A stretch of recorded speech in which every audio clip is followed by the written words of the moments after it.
Here we see director Frank Lloyd, and here's Charles Lawton in the same photo. And I suspect the Cab Smith is a dead ringer for Charles Lawton, and this is very, very close. I suspect this is the same man, and the ears are the same, and we're left with Franchot Tone in the photo. I'll go back up for a second. This is Franchot Tone, nice looking, distinguished young man, probably comes from some line of aristocracy because he has this innate dignity, but also involved with staged events. We saw Franchot Tone in the Ava Braun Moor Hall Studios pictures from number 5 and 6, where we identified this Ava Braun as um, Deanna Durbin, who's also Bettina Hansford, but this was a staged photograph. All these people were actors who acted with Deanna Durbin, and we saw this earlier. Here's Franchot Tone, who's in that. This one just nails it down. Absolutely the same man. You saw this earlier if you watched parts 5 and 6. I put this in here because, again, I don't want this lost, but this is Frank Lloyd, the director, and at first I thought he was Bela Lugosi. These two look very, very similar. The other problem is when you look up Frank Lloyd, a lot of information comes up on Frank Lloyd Wright. So you're left with a number of questions. You know, they play the name game here where they'll use parts of people's names to identify them in part as being related. And you say, all right, how does Bela Lugosi fit into this? Bela Lugosi is played by a man named Ralph Wright. So he's Ralph Wright. You know, the whole thing from Hungary, he's Ralph Wright. You can go look him up. I'll get around to doing a video just on him, or you can look at Moor Hall Studios Part 1 through 4. Ralph Wright and Frank Lloyd, and I suspect somehow they are related to Frank Lloyd Wright, and they're related to each other. This is just too close to call. This is a color photograph from Moor Hall Studios. Shows Arthur Humberstone, David Hand, Bert Felstead, and this is John Dillinger, Dillinger's attorney, and Melvin Purvis. You wouldn't be able to identify any of them if it wasn't noted in the above. This would be useless pretty much, but I put it in here because it was in the photographs. Okay, we're going to look at the Bonnie and Clyde shooting hoax.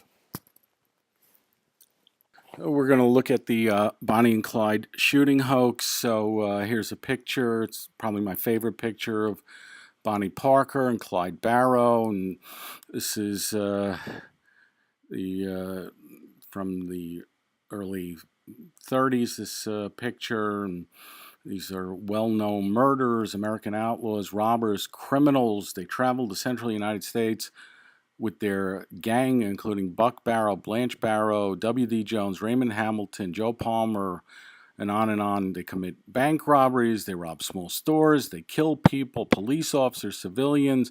They're eventually ambushed and killed in Bienville Parish, Louisiana, by law officers. It's none of it. It's a fake. These are frauds. But what terrific work on this. This is probably my favorite of the staged hoaxes, and I'm going to go through it in some detail. So again, here's that photo we saw earlier, which I just love now because this guy here in the bottom right is Pete Arthey, who played Clyde Barrow. And what makes it interesting is, again, you have all these other actors here.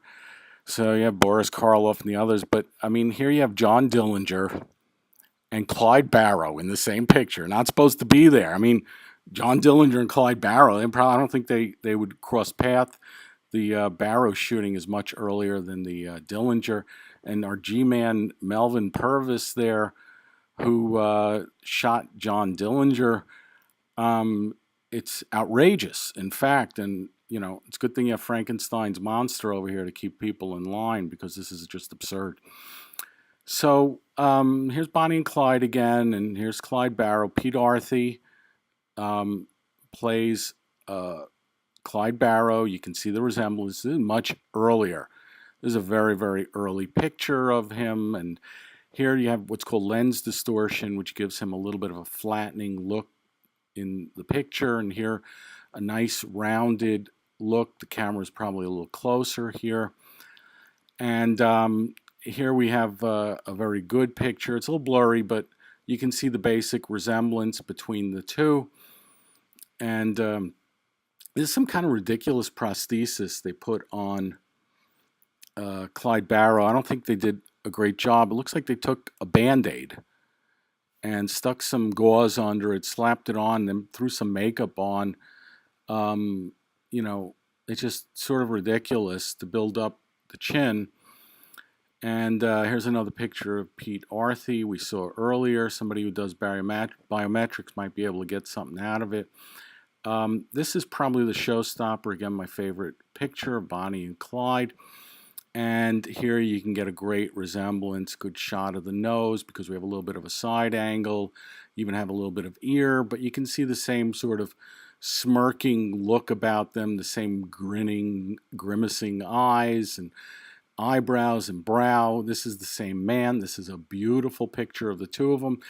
Bonnie Parker, got to be, I hate to build her up, but really one of my favorite characters of all time. If you can throw out, and I will, that this is a staged hoax and it's deceiving the American population. I have to give her kudos in a little while. You'll see why. And Bonnie Parker's in this photograph. I will come back to her. She's very complicated and very, very, very interesting. But she's here, and we'll see her in a little bit. Come back. This is Clyde Barrow, played by Pete Arthey. Clyde Barrow, Bonnie and Clyde. Now, one person's a fraud in the picture. The other person's going to be a fraud. So there's a wanted poster, Clyde Barrow, and here's Frank Albert Claus, $250 reward. And I went looking for him. I had no clue who this guy was, Frank Albert Claus, no idea whatsoever, but he's next to Clyde Barrow, so I figured he's got to be at Moor Studios. And sure enough, he is. He's a guy named Ralph Ayers. You can see the resemblance between the two. Here's the photograph it came out of. And just for the horror fans, this is Lionel Atwill. You'll know who he is. Here's Melvin Purvis again. There's a couple of other people in here. I pulled this one out, and I really should have put the original photo in there. I didn't, but this is probably the closest looking to him, and I probably put it in as an afterthought, but you could see Ralph Ayers is Frank Albert Claus. And here's another photo with the side view of the guy. You have two side views here, and you have a face on. It's the same guy, same quality hair, same shape of face, same eyes. This is the same man. And he goes to live an old ripe man. He died, I think, maybe 10 or 15 years ago. In 1995, I think he died. Lived a nice, healthy life for somebody who was in the Barrow Gang and was supposed to be killed. Here's a photo of 3 employees at Moor Studios. And if you remember from part 5, this is the one where we saw Betty Davis and same chairs and same setting, Betty Davis and the woman who played Ava Braun, Bettina Hansford, Deanna Durbin, who played Ava Braun. And it's the same location. And this is the guy who played John Dillinger, Arthur Humberstone, and Frankenstein's monster, Boris Karloff here. And we don't have this guy yet, and we do have him now because he was part of the Barrow Gang. Bill Hopper from Moor Studios played Buck Barrow of the Barrow Gang. You see the resemblance here. Same hair, same strong features. Pretty nice looking guy, and he's hugging Blanche Barrow. We'll see her in a minute. And here's another picture of Bill Hopper, who's Buck Barrow. No accident. He's holding his hands like guns. They tell him to do this.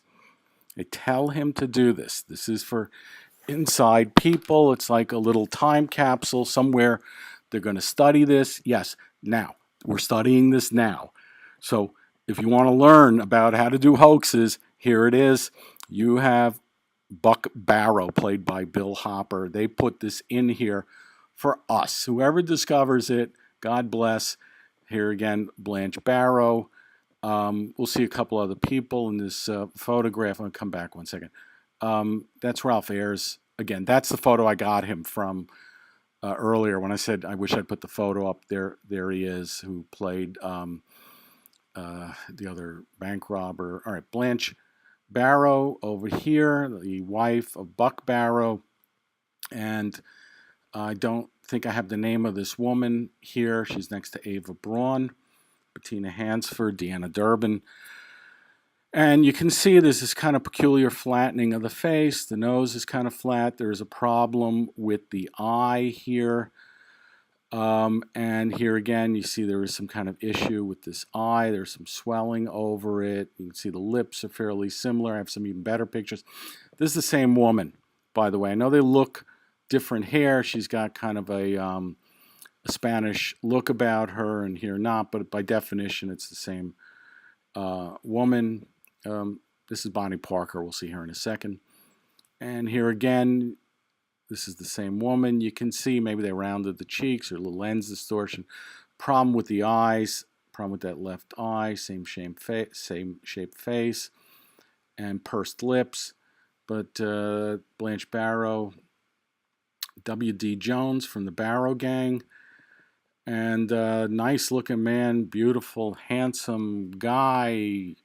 And any idea who played W.D. Jones? Yes, I do. It's Clark Gable.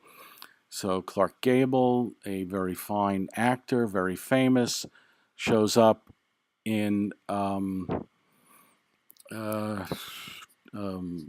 with the Wind. We saw earlier the cast of Gone with the Wind go visit Adolf Hitler, aka Walt Disney, at the Berghof with their mothers, and here he is, Clark Gable, playing W.D. Jones of the Barrow Gang. And this is very nice. I mean, you can see the similar features and good-looking man. Here they've got all the makeup, maybe a little prosthetic here. You've got a beautiful ear. Look at these ears. There's a little bit of roughage here. I'm not sure what to make of it. I only see a little trace maybe over there. But the same hairline, kind of a squared-looking hairline in there, and a little bit of a hint of a widow's peak right in there. It's a beauty. So W.D. Jones, played by Clark Gable, and I know he's a big guy, but you don't get big in Hollywood unless you're doing something like this. And my suspicion is he's Fred Shackle of Moor Studios. Again, the ear is very similar, nice-looking man. He's much younger here. They build him up a little bit. That same kind of look over here in the corner, same brow. So I believe this is the same person. He also shows up in Manhattan Melodrama, where Dillinger shot outside the theater. And we identify this is Clark Gable over here, and he is W.D. Jones. Myrna Loy we saw earlier. William Powell we saw earlier. This is Clark Gable. I would lay dollars to donuts. This is him. If somebody wants to do the biometrics, by all means, but I'm fairly certain this is who this gentleman is.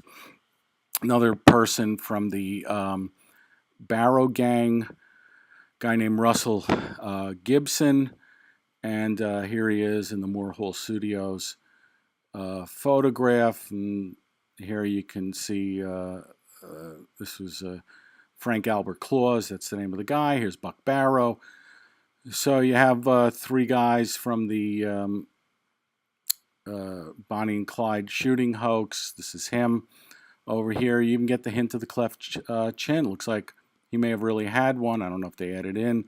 Sometimes they tell these people to close their eyes for whatever reason. Here he may just have closed his eyes at the wrong moment.